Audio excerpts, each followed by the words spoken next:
Just connecting, won't be a second. No worries. Although usually when I'm saying this, it is actually recording it and it goes out on the recording later. So I'll smile and look happy while it's connecting. I can hear my 6-year-old shouting something. I hope she's not shouting. The recording later. So. There we go. Right, let me just mute this. There we go. Just muted that. Right. So we are live. Let me just make sure that I can see any questions that we get. It's not set. Okay, it's come out differently to normal, but that's fine. Seems to be lots of updates online at the moment recently. Like I've just gone on Facebook and it said, do you want to try out the new Facebook? And I've done it and I'm like, oh, I don't like the change. Back. So I'm with Dan. I've got Dan Newman with me. Dan is type 1 diabetes. Yeah. I always get told, I don't get told off because I'm not a healthcare professional, but there's that whole language matters thing, isn't there? Now, yes. I'm totally happy with saying I am type 1 diabetic. I actually say it over and over and over again in my show Pricks. But apparently some people aren't okay with that and you have to say they're a person with type 1 diabetes. So yes, I'm always correcting myself on that. So Dan, we've got lovely Dan Newman. And Dan is a person with type 1 diabetes, and he also works at the fabulous JDRF UK, which is where I first met Dan, actually, very briefly, a while ago while I was in the offices. And Dan has his own, you have your own podcast, don't you, Dan? What's your podcast called? So my podcast is called the Talking Type 1 Podcast. And basically I just talk to or interview members of the community about their lives with type 1. And similar to what we're doing right now, I suppose. Yeah, exactly that. And it's about talking about everyone's different experiences of living with type 1 because we're all different, and it's kind of giving a platform to people to share their stories. And that is so true. Like, we are all so totally different. We've already got a couple of comments going on, which is good news, Dan. One of them's off my daughter, though. My 10-year-old daughter is saying, hi, Mom. Hi, Mel. I love you. Hello. And then we've got Geordie, who I'm doing on a Tuesday. I've been doing Type 1 Tuesdays where I share a story from another person with Type 1 diabetes. Yes. And Geordie, who shared her story with me not too long ago, she's on as well. Let me just click. I can't remember. Everything's changed on here. There we go. So Geordie said she'd love to be on your podcast, Dan. And she would like you to tell us about your diagnosis story. So tell us about how you were diagnosed, Dan. How did that all come about?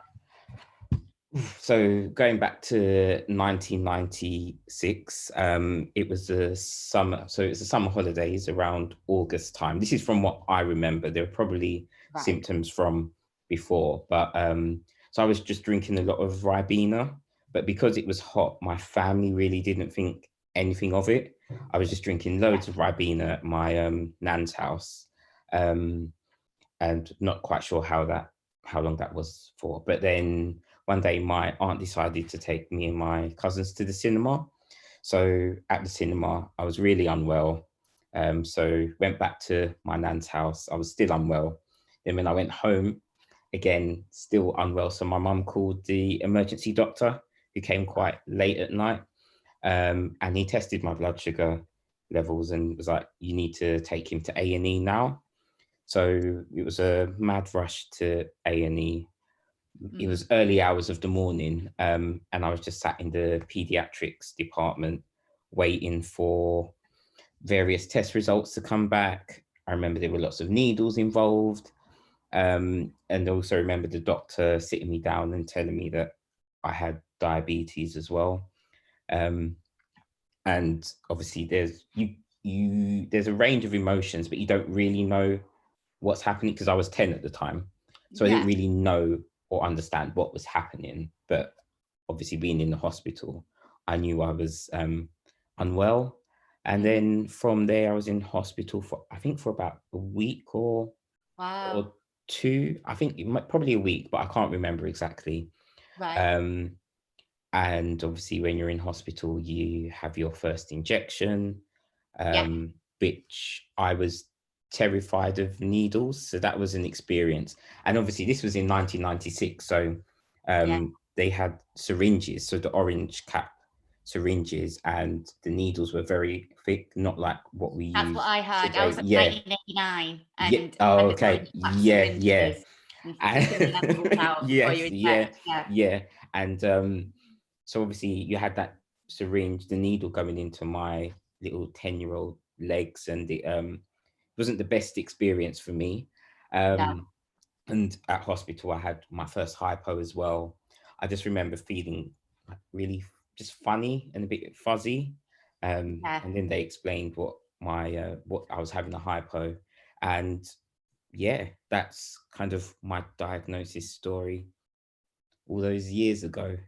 It's funny, like you said, about being 10 and you don't really like know what you were like thinking, what you understood, but you remember what you clearly remember was that you were scared of needles, so you remember your first Yeah. injection.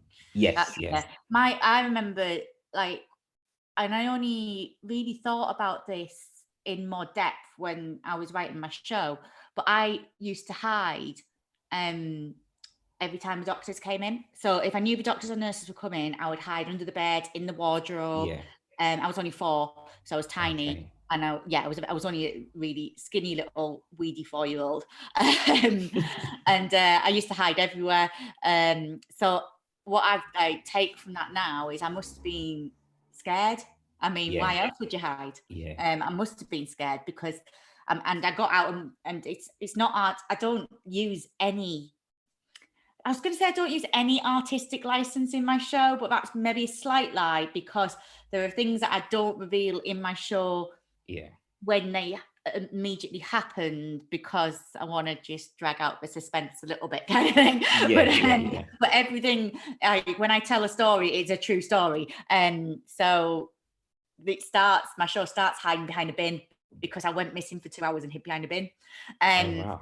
So, yeah, the doctors, nurses, and my parents were just beside themselves, like trying to find. So, sorry if you don't mind me asking, but were you hiding behind the bin on the ward, or? Yes. So back then, Yeah. 1989, you used to be able to walk into the room where they stored all the medication. There was no Yeah. locks, no codes on the door.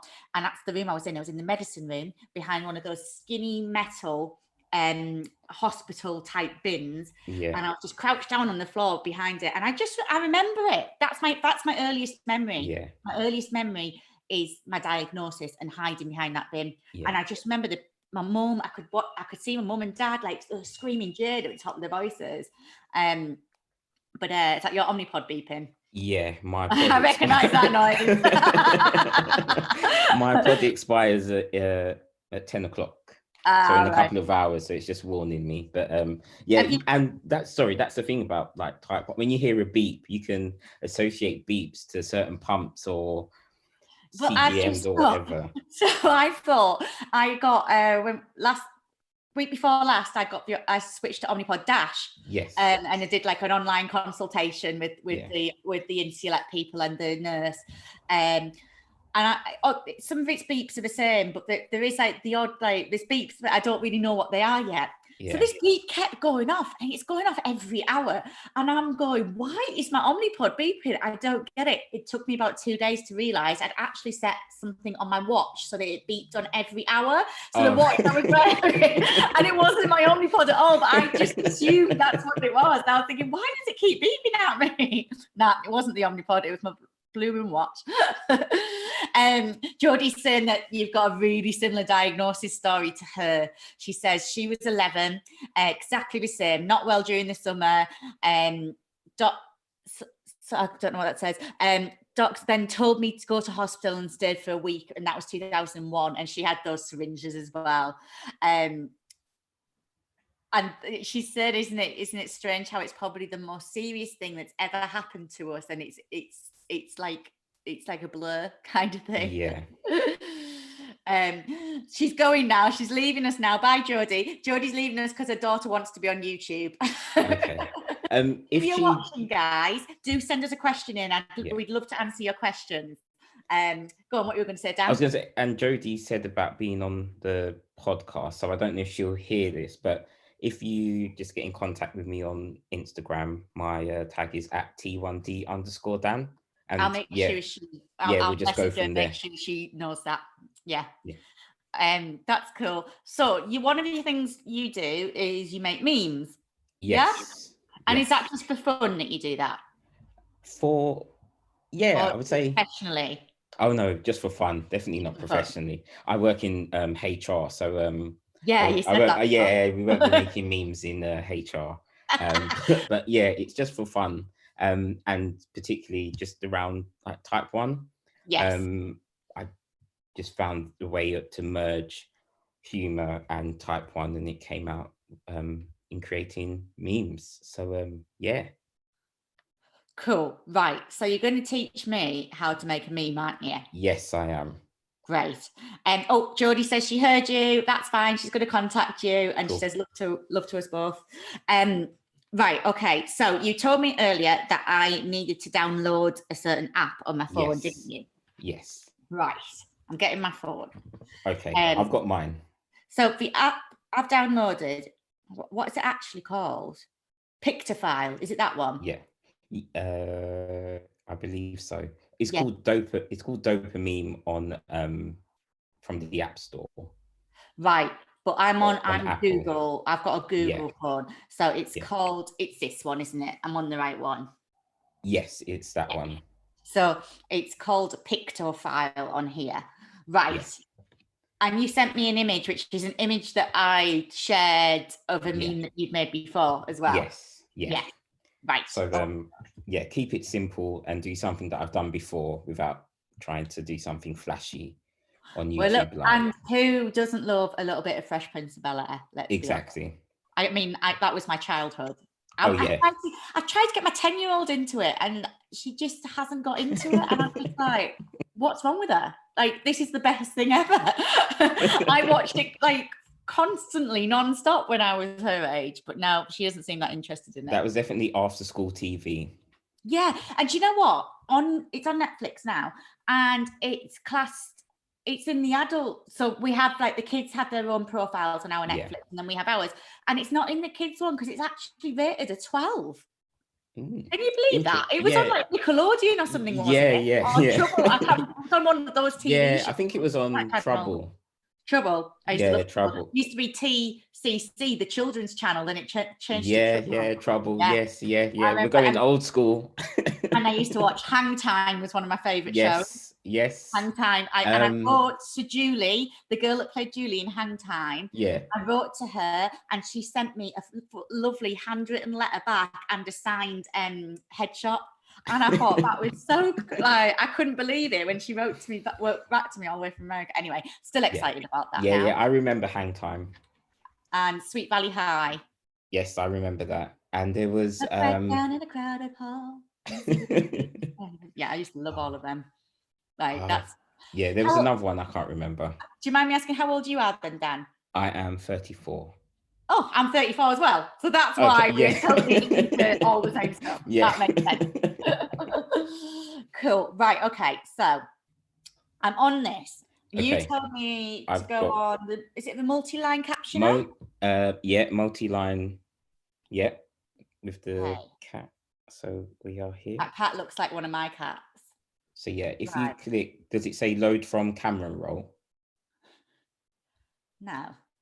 Tap here to start. Hang on. Okay. Allow. I've just got to allow it access to my phone. Okay. 1 second. Right. So I'm now in my camera roll. So should I pick that Fresh Prince of Bel-Air photo? Hold on. Let me get that from mine. So this is what I got now. 1 second. I love Will Smith, you know. Like, I'm obsessed with him. I just like he's, you know, like when you talk about having that list of like 5 people, like they're doing that episode of Friends, like that hall pass kind of thing. Yeah. Oh, he would definitely be on that. Oh, he's just, he's funny. I think that's what I like about him most. Anyway, I'll stop there. Does it give you the option to add a caption? Yes. It's got down there. Should I click on that? Yeah. Right. Multi-line caption. And then I've got to write a caption, have I? Yeah. So if you write them. and then do a colon. Can you see my screen? Is that? Oh, then. Yeah. And then the colon. Yeah. And then, so tell me, then, right. So tell me what. So tell me what it was like. What it was like. When you were. Diagnosed with. Yeah. And then you can put type 1 diabetes, or you can just put diabetes. It's up to you. I like to put type 1 just to like make it clear. Cool. So you then put type 1 diabetes. Then do your question mark. Yeah. And then do a space. Leave a gap. Return twice. And then put me. And then that's it, is it? And then do the colon again. So it should look like that. Can you see? Yeah. Have you done that? Yeah.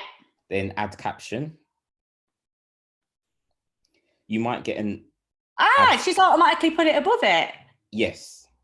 And then, so that's exactly what it should look like. And then what you can do is you can add a layer tool. So basically you could put your @ sign on it. So people know that it's yours. So to do I've that, got the option to save. Oh, go on then. How do I put the @ sign on? So does it say open in layer tool?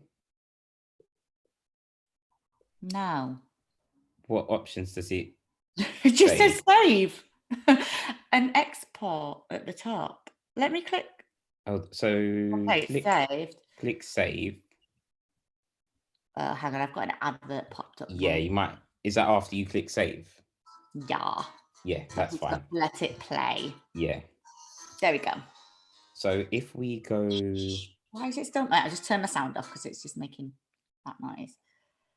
Right. So I've still just got save on my phone now. Can you see I've only got save? Okay. So have you saved it? Yeah. So if you come out of there and go back to where it had multi-line and the different options. Yeah. Do you have an option which says watermark and layer?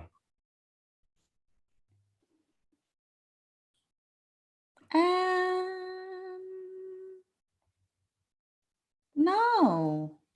Okay. I've got the classic meme maker, border captioner, image and GIF combiner, and the multi-line captioner. You've got image. What was the last one? Image and GIF combiner. Oh, okay. Well, in that case, I don't think we can add the layer. Never mind. But we have created the meme. We have created. And that's as simple as creating memes. That's so easy, isn't it? Yeah. So easy. You just find an image and it was free to download. And oh, that's good. That's good. Guys, if you're watching now, I can see some of you are watching. Please send in your questions because it's got a bit quiet since Geordie left. So please do send us some questions in. I'm going to keep chatting to Dan and I'd love to hear from you. Subscribe while you're here if you don't already too. So Dan, you have had a kidney transplant, haven't you? Yes, I have. When did that happen? Tell me that story.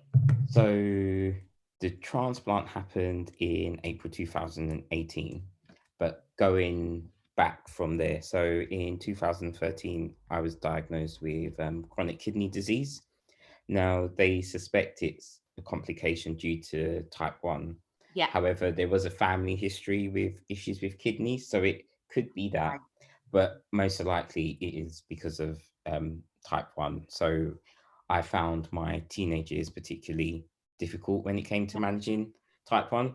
And I think that's a very common thing. Yeah. And I've learned that a lot now being part of the community. Whereas before I thought it was just me, but actually I know that a lot of people have and do struggle during the teenage years. So did you know any other type 1s growing up? Not growing up. No, neither did I. It's didn't. Only in recent years. Yeah. Definitely not growing up, apart from seeing the odd one or two when you go to the clinic. But no one who. No. Pardon? I didn't talk to them though. People at the clinic. I was like, kind of said hello, and that was it. But yeah, apart from that, no, I didn't know anyone growing up. So yeah, that happened in 2013. But previous to that, my kidneys had started leaking protein, so it was kind of an indicator that something was wrong. And in 2013, I was diagnosed with chronic kidney disease. And basically, with chronic kidney disease, your kidney function over time slowly declines. Right. And the treatment is either the best treatment, a bit like type 1, is insulin. For type 1's insulin. So for chronic kidney disease, having a kidney transplant. Right. When your function declines, then you can, depend if you have a live donor who can donate your kidney, then you can have the transplant. But for the majority of people, they have to go on the transplant waiting list. And at that point, people usually on dialysis. And when you're on dialysis, you're waiting for a match in terms of obviously somebody. How often do you have dialysis then? So, and this is part of my story. So I actually I have never had dialysis. Did you have a live donor? Yeah, I had a live donor. Wow. So how it worked over when it came to actually having the transplant is I was about 2 weeks away from needing dialysis. My kidney function had dropped to around 5 to 7%, but I was still able to go to work. I was working up until 2 days before my transplant operation.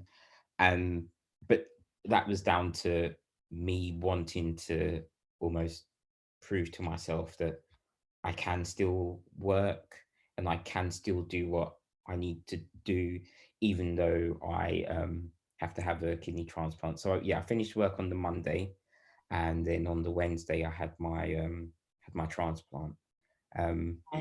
So yeah, I've kind of condensed a lot of the 5 years into a short space of time. But so yeah, and how that's been life-changing for me in terms of how I felt before the transplant and how I'm feeling now, and actually the quality of life that I was living before compared to now is completely improved. And just going through that journey, it's kind of made me want to talk about complications a lot more, because when I was first diagnosed with chronic kidney disease, I felt alone. I felt a bit embarrassed because I had the complications that I'd heard about for all of those years.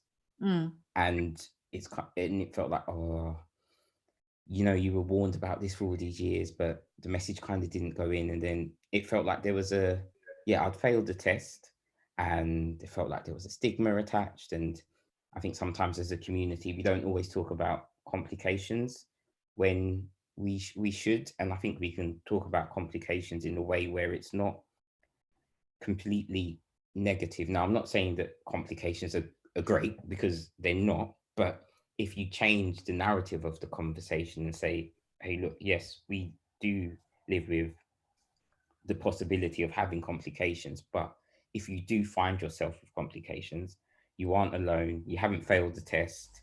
There are other people out there like you.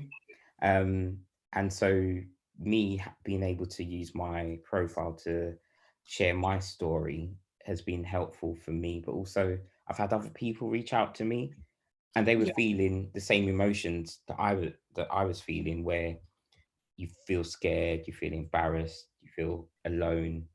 And it's been good to be able to actually say, look, I've gone through it. I understand what you're feeling, but just know that you haven't failed any test or whatever. And there are people out there in the community, just like you, just like me, who have complications, and actually it's okay to talk about it.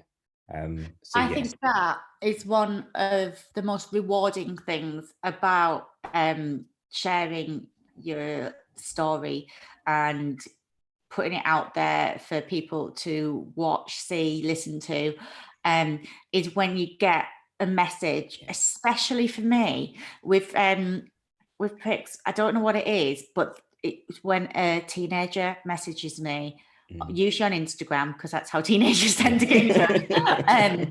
Whenever I get a lovely message, which happens quite a lot when I'm on tour, it makes me cry, like, because it makes me so happy for them to go, oh, I'm so happy. Like I felt the same way you did at this age. I felt this, and just the fact that they've related to it and they felt some sort of support from it. And that must be a great thing to do, because there aren't many people like you that talk about the complications so openly. Yes. And I think a lot of people are scared too as well, because they don't want to scare other type 1s, but if you do it in the way you're talking about, then it's not going to, is it? It's a support thing. It's that know that it's completely normal. I'm amazed that I haven't had any complications yet. It's like, I still, 30 years on, I am still like the Himalayas on my graphs with my blood sugars, like every day. And it's, I know I make choices that I make choices about the food I eat in terms of what will make me happy. So I eat a lot of carbs, and that's why I'm like that. And I can only blame myself for it, really. But at the end of the day, it already is a massive relentless part of my life. I'm not going to let it make me unhappy with what I'm eating as well. I'm going to eat what I want. That's my mindset on it. I'll eat what I want, and I'll enjoy myself at the same time. That's amazing. So who was your donor then? So my donor was my mum. So, and it's the thing about, if there's anyone watching this who has had a transplant or needs to have a transplant, you're not really asking somebody to lend you like a $5. No. You're asking somebody to give you an organ. So obviously that's an operation that they're having to go through, and you can't just, you feel a sense of guilt as well.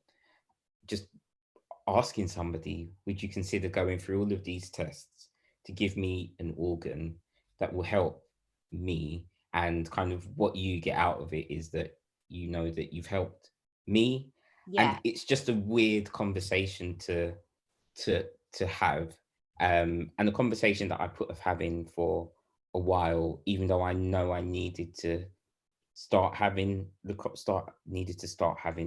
conversation, particularly when my function dropped to around 20%, and the doctors were telling me, oh, have you started speaking to people like family and friends? And it's difficult to say, would you consider being a donor, a kidney? And is that normal? Is that a usual thing that a parent can be a donor, or is that quite unusual that they're a match? Or so siblings usually a better match for things like this?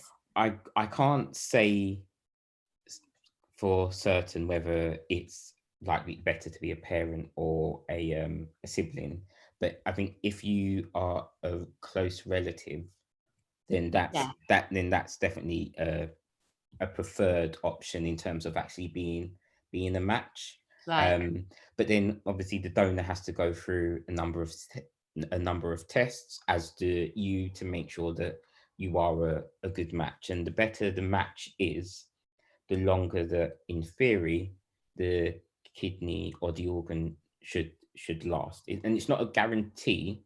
Well, I would say the kidney should last. It's not a guarantee, but that's the theory behind it. Do you know what's interesting? What I was just thinking then.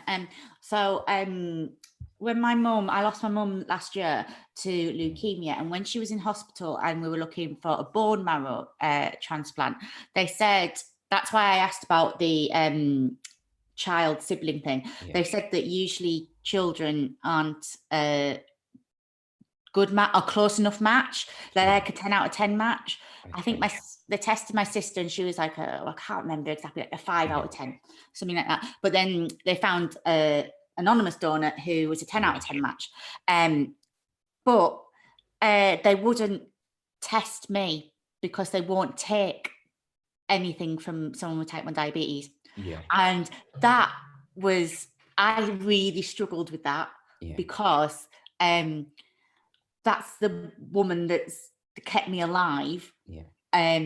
all of my life, like saved me from so many hypos, so many nighttime hypos. It's ridiculous. And then I couldn't even get tested to see if I could do the same in return for her. And that must be difficult for you, knowing that your mum's donated you that kidney, but if it came to being the other way around and your mum needed something from you, you couldn't, they wouldn't take it off us because we have type 1. Yeah, that's it. Although there are instances where, because we do have we can actually join the organ donor list. I'm on the list. Yeah. But I don't know whether I didn't know whether they would take any of my organs though.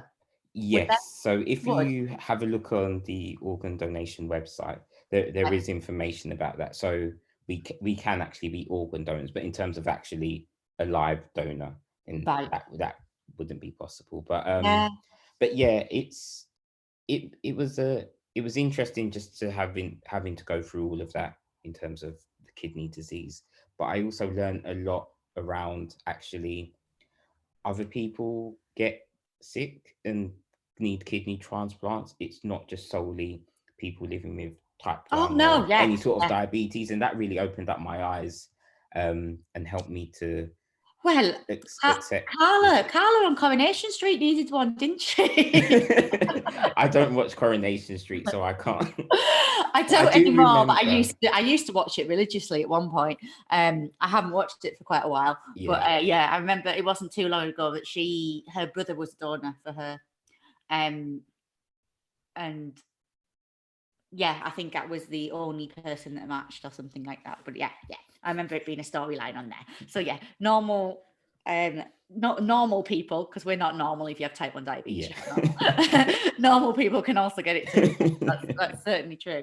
I was just thinking, I quite like to I'm trying to think of something witty to make my own meme. Without using like the one that you've already done kind of thing.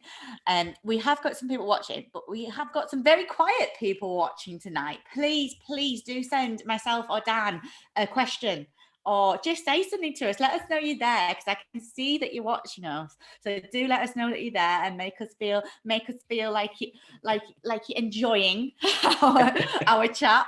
But yeah, I'm just thinking I might go back on the meme thing.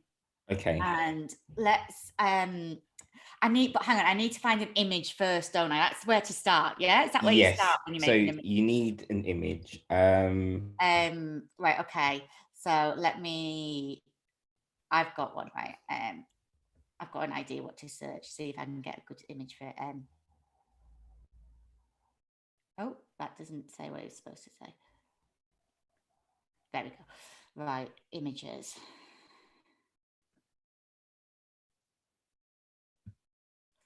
Oh, and as soon as you go in there, it's mainly memes that come up, isn't it? When you're like, I just want a plain image. I don't want the meme that goes with it. I don't want the words. Hang on. I know what I want to look for. I'm searching toddler tantrum right now. I want to find an image of a toddler having a massive tantrum. Oh, that's a good one. Are you searching on the app? No, I'm searching on Google. I'm going to save it to my phone. Yeah. Right, save that to You don't need my help anymore. You're a professional. I do need your help. Don't do yourself a disservice. You're a professional meme maker. You're going to just see loads of memes from now on my Instagram and everything. Right. So I go in the Multiline captioner, yeah? Is that the best to go in, yeah? Yeah. Add, right, tap here to start. So there's my image. Got my image, add caption. Yeah. Right, I'm going to write something along the lines of me. Hang on. No, when it's your 4th hypo of the day, 5th hypo of the day. 5th. Yeah. When it's your 5th hypo of the day. Submit. And there I've got one. Yes, looks good. We just need to make sure, we need to find a way to add your at sign on it, and then so people don't take your work. I think because that's just an advert down the bottom. Save.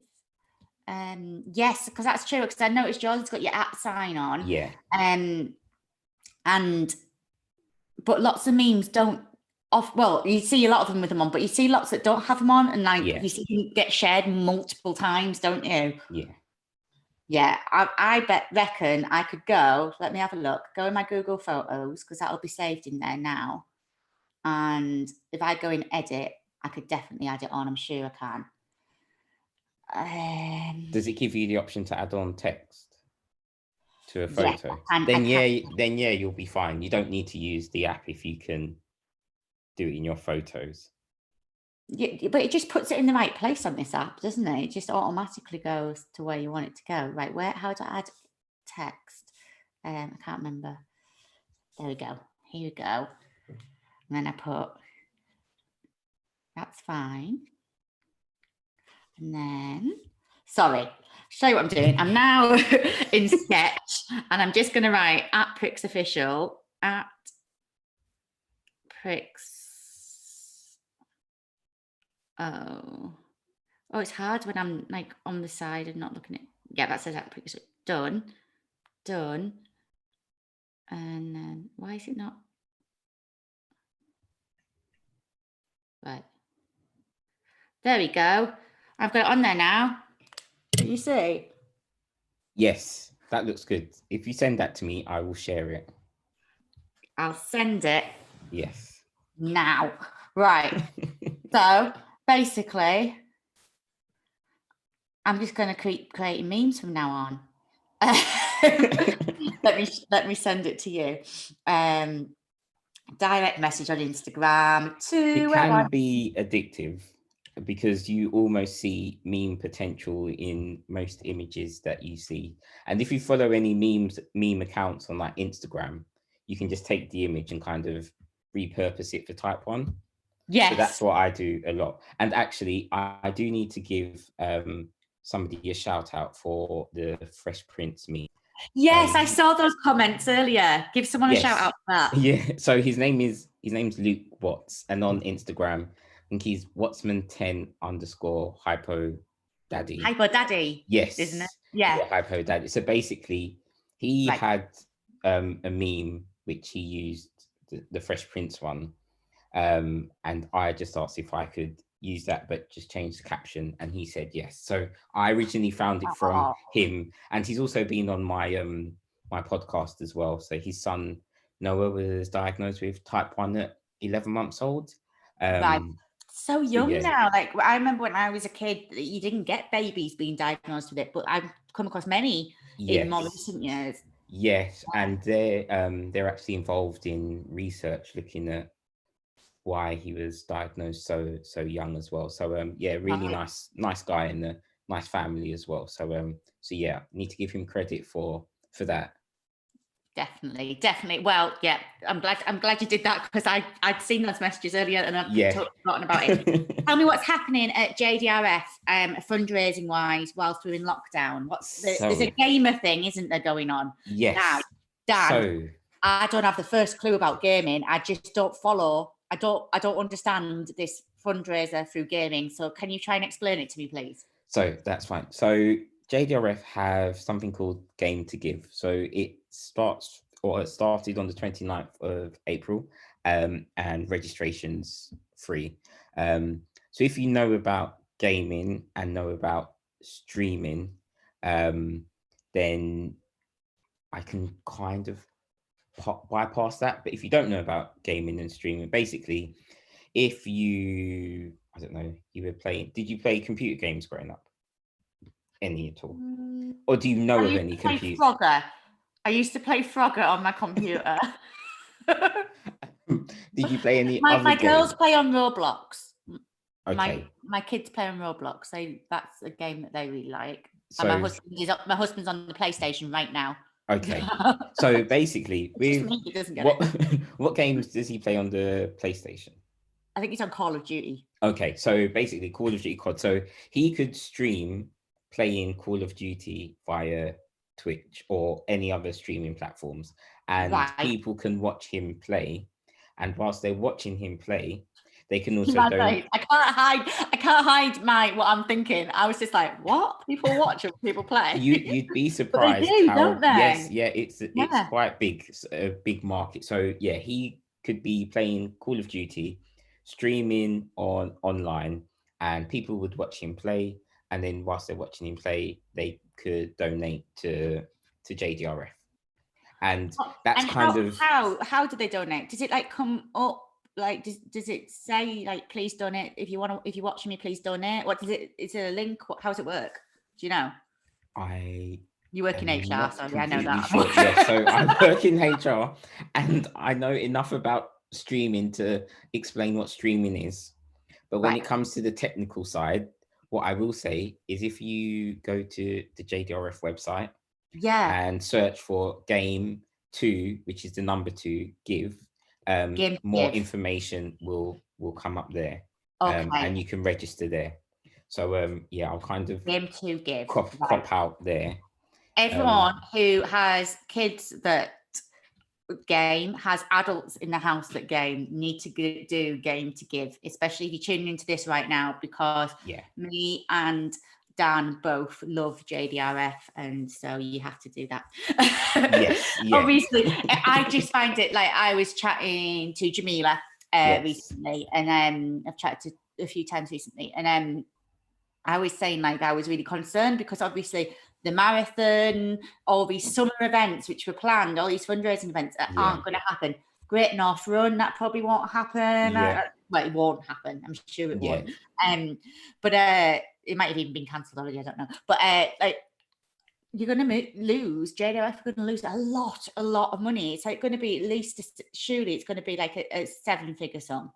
There will be a lot of money being lost in terms of, and because income. JDRF is a medical research charity, you're not getting any assistance from the government, are you? So yeah, we don't have any government funding as a charity. So yes, income will be hit particularly hard for us as an organization. And it's a difficult time for all charities, but I'm just talking about JDRF. It's a very difficult time for us. And so when supporters do fundraise, it does make a big difference. Makes a huge difference. So yeah, it's a very difficult time for us as a charity, because obviously these events weren't expected at all. And like, as you've mentioned, so like the Great North Run, if you look at the London Marathon, there was another event, Ford Cycle to Cure. And these events, these mass participation events, they do raise income, and they raise money for the research. And where they might be taking place later on in the year, it does have an impact now. So yeah. Well, I was worrying, which is why I was chatting to Jamila, because my tour got cancelled, only 2 shows in. I have some money in the JDRF bucket, but usually like I'm always blown away with how much people put in the bucket, having already paid to come and see Pricks, paid the fees to come and see Pricks, and then they donate as well. I think my last tour like 1,700. I think I've done like 1,700, 1,800 quid before in a donation, which is quite a lot of money, but considering how much money you lose out on, it's a very small amount of what you lose out on. But it made me like think, I need to do something else. So got some things going on behind closed doors, some things that we're planning. But I would just say that that you might say it's a small amount, but every penny matters. I would disagree, and I think that anyone who raises money for JDRF, regardless of the amount, I think even people who, if you're not in a position where you can give financially, but you give time and you volunteer, that's important as well. I think anything that people do to help JDRF is important. So definitely don't say it's only every penny helps, doesn't it? Like it does. And it's funny because like I go through when I'm counting the money in the charity bucket to then go and bank it, and there's all these coppers in there, but all these coppers add up to pounds. Like, it's crazy. We have got Matt Jack has just said, sent a couple of messages. He just said, hi, Jade and Dan, very interesting chat. And he said there's an element of luck of the draw with regards to complications. Now, he's got a question for you. What is your favourite meme? What's your favourite meme that someone else has created? Not type 1 related, but he likes the Ghana coughing dancers and the COVID-19 ones. So what's your favourite meme, Dan, do you think? Do you have one? That's not type 1 related. Well, no, his is not type 1 related. Okay. It can be type 1 related. So there's a couple of good accounts on Instagram. One's called I think it's, I need to double check I'll let you double check. So, that's not one's called Insulin. Thank you. So there's an account called Insulin _ tonic. Now the memes that I'm gonna search that after. The memes that Gillian puts out, they crack me up. They make me laugh. I'm definitely checking that so out. Yeah, they're really good memes. And there's another one, I think, Dank Diabetes memes. Again, they make me laugh.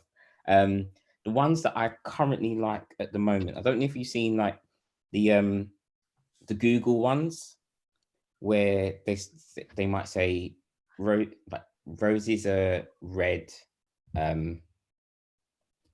Roses are red. I don't know. I'm going to work, and then there'll be a video which might say, I've got type 1 diabetes, my beta cells don't work, or something like that. But there's just like a play on words, and I don't know if anyone's seen it, but I really like those ones. They make me laugh. I'm definitely going to search it afterwards. If I find one, I'll share it. So yeah, they make me laugh. There's also no context Hearn. So Eddie Hearn's a boxing promoter. Okay. And there's a number there's a number of memes with him just saying, just videos of him, and the captions behind it make me laugh as well. So yeah, they're quite good memes that make me laugh. So working at how long have you worked at JDRF? 6.5 years. 6.5 years. And when you saw the job advertised, were you like, oh, that's my dream job?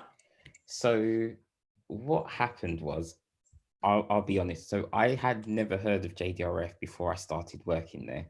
I'd never heard of JDRF until, when was it? I think it was before. I think it might have been before I started writing pricks, but it wasn't that. Yeah. It wasn't too long ago. Yeah, and so I'd never heard of JDRF, but my predecessor, I found him. He was on LinkedIn, and I was like, oh, HR type 1. That's me. I'll just connect with him. And then when I connected with him, I saw as obviously he was leaving, he posted my old role that I'm no longer in. But he posted that. And then I just thought, apply and see kind of where I go from there. I had a feeling that I might get the job, but I wasn't too sure if I would.